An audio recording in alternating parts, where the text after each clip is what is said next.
Wiley and his mama lived in a wood cabin. It was down by the swamp that was fed by the Tom Bigby River in Louisiana. Mama was a small, wiry, cocoa-colored woman. She loved to wear her red bandana with the bright yellow daisies. And she had an oatmeal-colored apron that had pockets all over it for the things that she would be using during the day. And there was one pocket right here where she'd keep a little sweet for Wiley. Now, one sunny day, Mama was putting sheets on the line after she washed them. Wiley was wrestling with Festus and Blue, his two hound dogs, on the lawn. Mama, could I go down to the swamp? I want to cut some poles for the raft that I've been building. Oh, Wiley, I don't know about that. Mama, I'm 10 years old. I can take care of myself. Wiley, I don't want that hairy man to get you like he done your father. Well, what if I take Blue and Festus with me? The hairy man is afraid of dogs. Okay, but you keep your eyes open and your wits about you. Yes, ma'am. And off Wiley went down the dirt road. And then when he entered the woods, oh, he loved how cool it was on sunny days. He loved to look up at the canopy of leaves and between all the trees, and he liked to see the gray of the Spanish moss just waving. He also liked how spongy it was to walk on all the leaves that were down on the ground. All of a sudden, the dogs perked up, their ears poked up, their tail poked out. Wiley stood quietly and looked around. There was a huge explosion of leaves, and it was a jackrabbit, and the jackrabbit went hightailing it the opposite way of the swamp, and both of the dogs started running after it until you couldn't hear him anymore.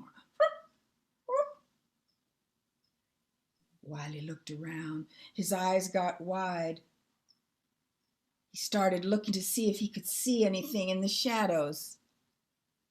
Wait, that's no shadow. Two cold black eyes were staring back at him. And the mouth had all these yellow buck teeth like they was trying to escape from his mouth. And a long red tongue looked like red drool that was folded over his lower lip. His pear-shaped body was covered with different lengths of coarse black and brown hair, and it was matted with swamp mud. Hello, Wiley. Wiley was so frightened, he climbed up the nearest tree, and he bellied up to it, and he looked down. And he saw the hairy man who was talking to him and waving his croaker sack. Croaker sack is this burlap sack that the hairy man used to put all the bullfrogs that he got from the swamp for his dinner. Wiley, I'm gonna wait for you to come down, Wiley. You can't stay up there forever. Wiley said, think. Well, if he can't hear his dogs, maybe they can hear him. Hey-ya, dogs! Hey-ya, dogs! He cocked his head. The hairy man cocked his head. They were listening. Nothing. They ain't coming for you, Wiley. They ain't coming for you. Well, hey-ya, dogs! Hey-ya, dogs! This time, Wiley was rewarded, and he heard the dogs zeroing in on him and the hairy man. The hairy man was so frightened, he picked up his croaker sack, and he took off down to the swamp. Well, Wiley shimmied down the tree, even though he was getting scratched, and he ran home as fast as he could. He grabbed his mama around the waist, and he was shivering. Wiley, baby. What happened, baby? Wiley told her everything. Wiley, you got away from the hairy man. If we can beat him 2 more times, he ain't never gonna bother us again. Well, what are we gonna do, Mama? You let me think on it. I'm gonna make this right. And Mama sat in her wheelchair, her rocking chair, and she rocked and she thought. Wiley thought he could help her, so he squatted down right next to her and he tried to think too. Soon, Mama said, Wiley, here's what you got to do. Now, tomorrow, you go into the woods and you stand your ground. You don't climb up the nearest tree. And you tell Hairy Man he's the best conjure man around. And then you ask to see some powerful magic that he has. And then she kept talking to him. She whispered in his ear. And pretty soon, Wiley was grinning and shaking his head. I understand, Mama. I understand. Well, the next morning, Wiley was so excited, he took Blue and Festus over to the shed, and he tied them with a rope, both of them, so they wouldn't come with him to the woods. He didn't want them around while he was trying to trick the hairy man. And then Wiley walked off toward the woods, and he strode in saying, Hairy Man? Hairy Man? You out there, Hairy Man? Where you at? Wiley smelled him before he saw him. Oh, it was a cross between skunk and B.O. Hello, Wiley. Hairy Man, I hears you the best conjure man around these parts. Everybody say so. I sure am. Well, I was wondering if you would show me some of your powerful magic. Like could you make yourself into a big animal, like a giraffe? Hairy Man's neck started going around and around and getting taller and taller, and his little stubby arms started pushing down, straight down to the ground. And the matted hair, swamp mud, all turned to giraffe markings, all smooth. Wow, Hairy Man, woo! Could you turn yourself into an alligator?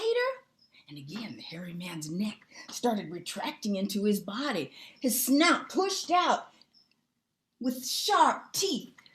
And then all of the markings turned into bumpy scales of an alligator, and a long, long, sharp tail, powerful tail, whipped out. Woo! Hairy Man, that's a good trick. You know what, though? I think any man, conjure man worth his salt, could turn himself into a big critter. Could you turn yourself into a little critter? I sure can. And before you knew it, there was a little hairy possum that had his little pink naked tail going round the branches. Well, Wiley didn't waste a minute. He picked up that croaker sack, grabbed hold of that possum, stuffed him in the sack, and he tied it as tight as he could. He launched it in a high arc until it landed in the middle of the swamp. Sploosh! Wiley looked. He was so proud of himself. I bet you didn't see that coming, Hairy Man.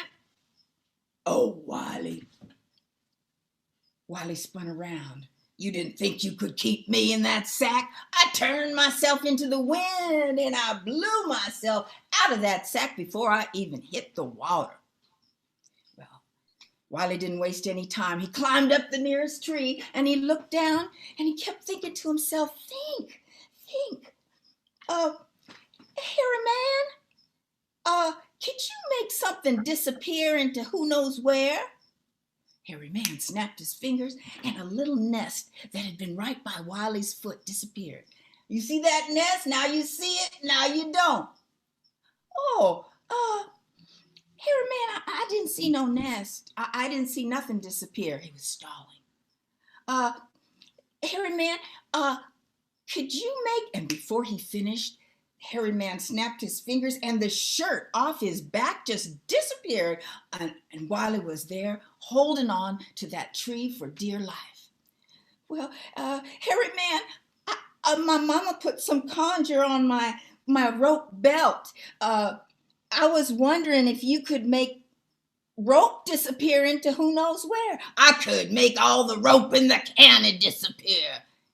And just then, with a clap of his hands, the rope around Wiley's belt around his pants just flew off. He had to grab hold of his pants to keep them from falling off him.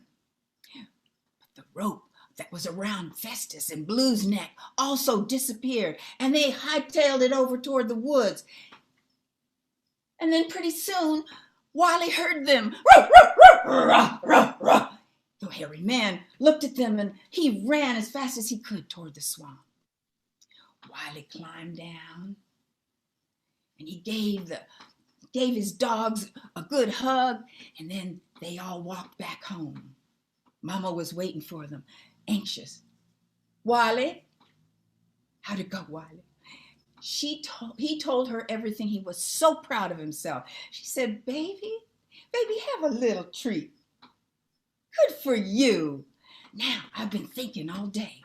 Here's what we got to do so we can beat that hairy man one more time. Now, I want you to go and build a raging fire in our fireplace. And you tie up Festus and Blue at the doors. So Wiley went out, got some rope, and tied Festus to the front porch so he could watch the front door. He tied Blue around the back door so he could guard that.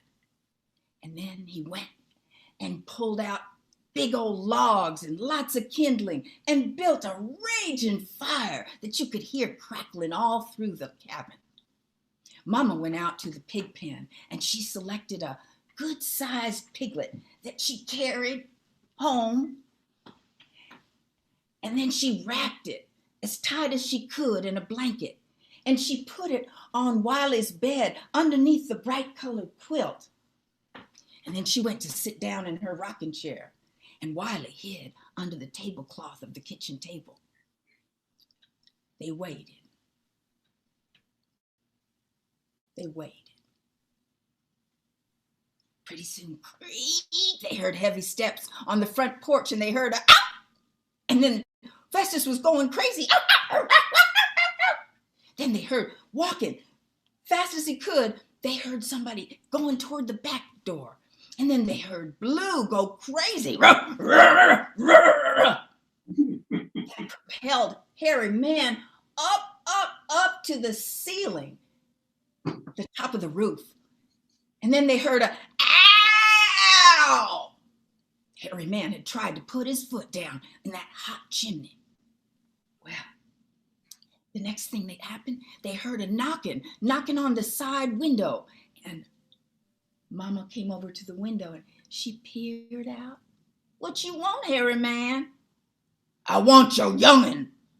"Well, I can't do that. I can't give you my young'un." "You have to. I want him for dinner tonight. If you give it to me, I won't bother you again." "Oh, hairy man, I don't know. We'll come to the front door."